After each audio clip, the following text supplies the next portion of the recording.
artificial intelligence, we are in the constant flow of information.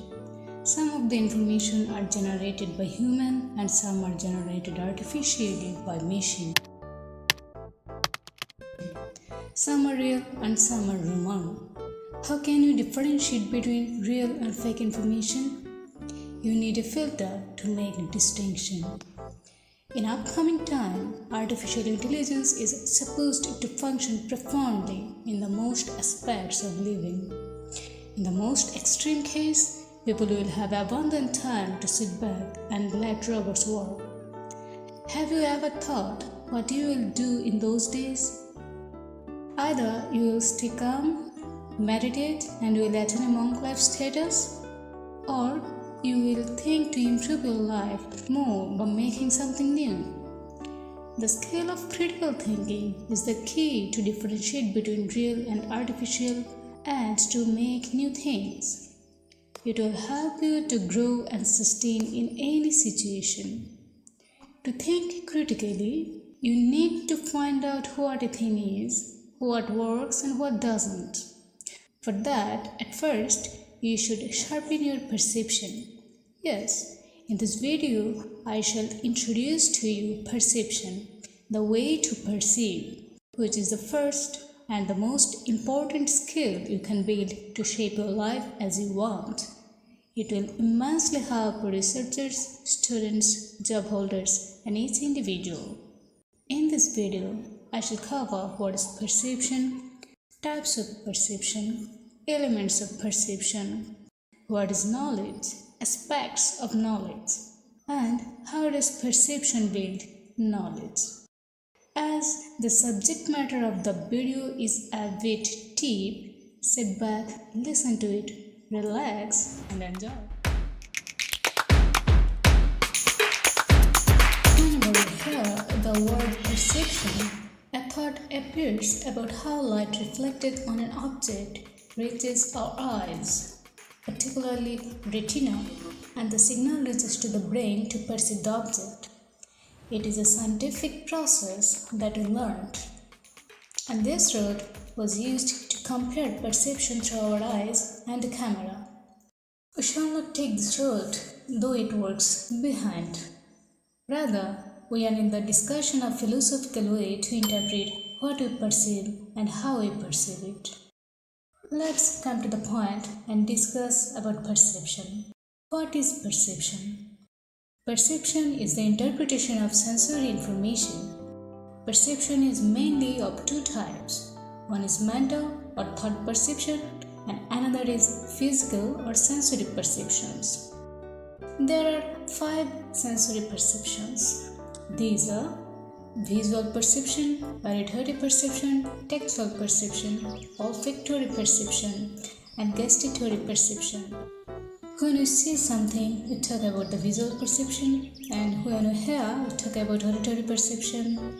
By touching something, we talk about the tactile perception, and smelling and tasting relates to the olfactory and gustatory perception, respectively.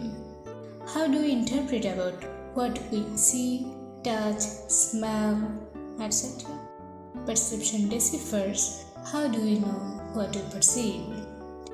We shall take only visual perceptions in this video to make sense of what perception is. However, other sensory perceptions also work in a similar way. Let's take an example. You can see there is a stick half submerged in the water. What are we seeing here? A straight stick, a bent stick in the water, or curvature reflection of stick on water? Those who know that operations of reflected light causes the illusion of bent stick will answer that they see a straight stick. That's because they have a concept of reflected light. And those who do not have that concept will say that they see a bent stick. However, have you seen that the stick is bent? No. Therefore, your genuine perception is not of the curvature of the stick, rather of the straight stick. Let's take another example to understand perception in more details. In the picture of green field, Let's focus on the second plot of land, that is just after the water reflection. What are you seeing? There are three distinct ways to talk about what you see and how you see. First, I see, hence I perceive the green field. Second, I see it to be a rectangular field. Third, I see that it is rectangular. In all of the three cases, perception is common and seeing is central in all of them.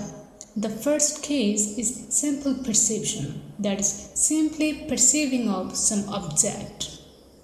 The second case is of seems or appears, as it includes to be. And the third case is one of perceiving that, and we do so with certainty. The second and third cases incorporate belief in them, belief about an object. The belief is visually grounded. The first case is a basis of those beliefs, but it does not build on belief. It is an immediate experience, a foundation, just seeing. How do you know what do you believe is true? There are two ways to assess the truth of what you believe. Firstly, propositional belief, and secondly, objectual belief. Propositional belief is whether a proposition is true or false. A proposition is a statement. It could be a statement of judgment or opinion. And objectual belief is a belief regarding an object with which the belief is actually connected. The concept of objectual perception is very permissive about what propositions one believes about the object perceived, and hence it leaves so much space for imagination. The objectual belief provides a guide by which we may arrive at propositional beliefs and propositional knowledge. Both beliefs are grounded in simple perception, that is, I see. If we do not see a thing, then there is no belief about it. Here we get four elements of perception. First, perceiver, that is me or you. Second, it is object, it might be field or state. Third, sensory experience like visual, auditory, olfactory. And the fourth is the relationship between the object and the subject. Specifically, it is the causal relation. Till now, you have understood that we are talking about how do we know what do we know. Similar to visual perception, we can explain tactile perception, where we touch a glass full of hot water and a glass of cold water and feel warmth and coldness in our finger. However, be cautious that perception may or may not yield belief. Now, how does perception build knowledge? Do you remember the example of stick half submerged in water? Those who know that they perceive a straight stick, how do they know it? They know it from conception. They went through a process, say, they pulled the stick out of water and observed it and found that the stick is not bent, rather reflected light is creating illusion of curvature. Gradually they built up a certainty that we see curvature in water and the object is actually not like that. Therefore, they had built up a concept and now easily perceive things as it is. So the process goes like this. People observe, have a belief, make up concept, perceive and build knowledge. And it is an iterative process.